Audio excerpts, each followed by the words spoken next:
नमस्कार, this Shilpa Singh Rajput. Hello guys, this is Abhishek Singh. Welcome back to our channel. तो guys, कैसे हैं आप लोग? आई होप आप लोग बहुत ही बढ़िया होंगे। तो गाइस, एक वीडियो की काफी ज्यादा डिमांड हो रही थी ऑब्वियसली के सारे Lal Yadav is in trend. उनके सारे गाने बहुत ज्यादा सब लोग पसंद करते हैं, हमारा उस पर रिएक्शन भी काफी ज्यादा पसंद किया जाता है। तो आज हम उनका एक और गाना लेके आए हैं, भोजपुरी सॉन्ग है ये। बिना किसी तरीके की वीडियो स्टार्ट करते हैं, बातें करेंगे। हियर वी गो गाइस, स्टार्ट।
पछुआ के चढ़ल जवनिया बोलल बाधा,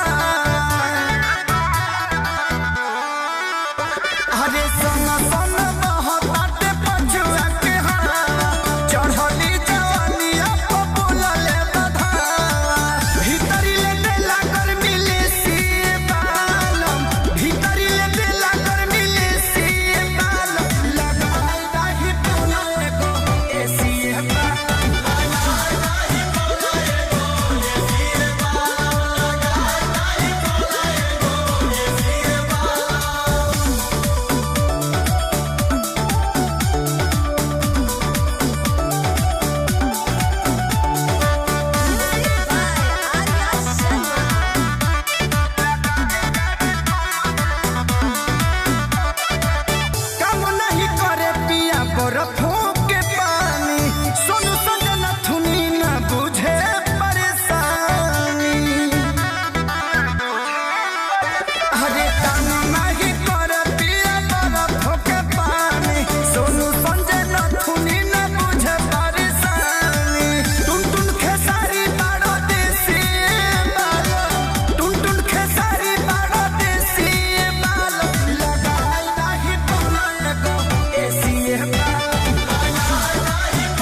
काफी अच्छा सॉन्ग था और लिरिक्स तो इसकी जोरदार थी। जबरदस्त। मुझे तो एक एक लाइन पसंद आई, पता नहीं क्यों। एक चीज कहना पड़ेगा कि खेसारी लाल जी की जितने भी गाने होते हैं उनमें उनके एक्सप्रेशंस बहुत देखने लायक होते हैं, जान डाल देते हैं वो। उनके एक्सप्रेशंस अच्छे थे, इस गाने का ट्यून बहुत अच्छा था, उनका डांस अच्छा था, उनकी एक्टिंग अच्छी है और काफी एक्सप्रेशन के साथ करी थी। ऑब्वियसली उनकी कोई लाइन नहीं थी, ऑब्वियसली वो उनके मतलब खेसारी लाल के बिहाफ में नहीं, अपने ही बिहाफ में। फीमेल वर्जन था ना इसमें? नहीं, कहाँ था?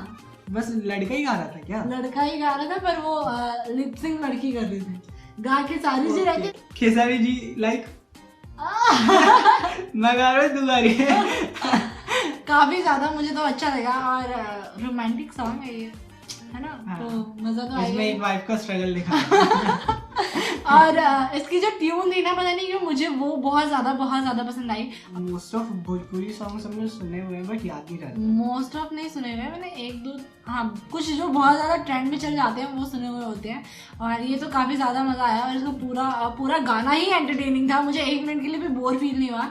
और आई थिंक आप लोग को भी नहीं हुआ होगा। आप लोग को कैसा लगा हमारा रिएक्शन इस वीडियो पे ज़रूर कमेंट सेक्शन में बताइएगा।